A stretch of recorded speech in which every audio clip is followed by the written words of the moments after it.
உயர்திரு அண்ணாமலை அவர்களே, நீங்கள் சமீபத்தில் வெளியிட்ட ஒரு காணொலியை பார்த்தேன். ஒரு இடத்துல நீங்கள் பதிவு பண்ணியிருக்கீங்க. என்ன பதிவு பண்ணியிருக்கீங்க அப்படின்னு பார்த்தீங்கன்னா, 3 ஜென்ரேஷனாக ஒரு பொலிட்டீஷியன் அடையாளமாக இருந்த வேஷ்டி தட்டியை விஜய் அவர்கள் மாற்றிட்டு ஃபேண்ட்ரி ஷர்ட் கோட் ஷூட் போட்டிருக்காரு அப்படின்ட்டு.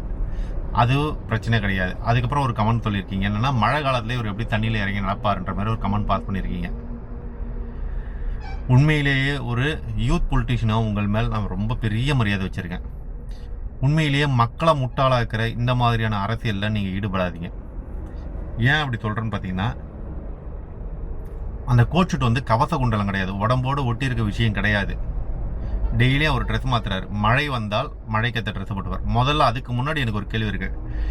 ஏன் மழை வரும்போது எல்லாமே ஒரு முதலமைச்சர் தண்ணியில் இறங்கி போய் பார்க்கணும்?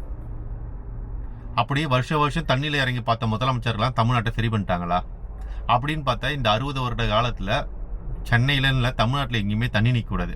அப்போ 60 வருடமாக எல்லாருமே தண்ணியில் தான் இறங்கி வேலை செய்வாங்க அப்படின்னா இது என்ன நியாயம்? அப்புறம் கீழே இருக்கிற அதிகாரிகளுக்கு உத்தரவிட்டு அவர்கள் போய் செக் பண்ணி ரிப்போர்ட்டு கொடுத்து அதுக்கேற்ற மாதிரி ஆக்ஷன் எடுத்தால் பத்தாதா உங்களுக்கு? இதுவே ஒரு பைத்தியக்காரத்தனமான அரசியல். பாத்தியா, முதலமைச்சரே தண்ணியில் இறங்கிட்டாரு அப்படின்ற மாதிரி ஒரு பிம்பத்தை கட்டமைக்க தான் நீங்கள் ட்ரை பண்ணுறீங்கன்னு தவிர தமிழ்நாட்டை சீரமைக்க இதுவரை யாரும் ட்ரை பண்ணலன்றது என்னுடைய தாழ்மையான கருத்தும் கூட. இன்னொன்று, மக்களை முட்டாளாக்குற இந்த மாதிரி அரசியலை நீங்கள் விட்டு ஒழியுங்க. உங்கள் மேல் மிகவும் மதிப்பும் மரியாதை வச்சுருக்கோம். நீங்கள் ஒரு ஆக்கப்பூர்வமான ஒரு ஆரோக்கியமான அரசியலை முன்னெடுத்து விமர்சனம் செய்ய வேண்டிய விஷயங்களுக்கு மட்டுமே விமர்சனம் செய்து உங்கள் தகுதியை நீங்கள் வளர்த்து கொள்ளுங்கள். இவ்வளவுதான் எங்களுடைய தாழ்மையான கருத்து.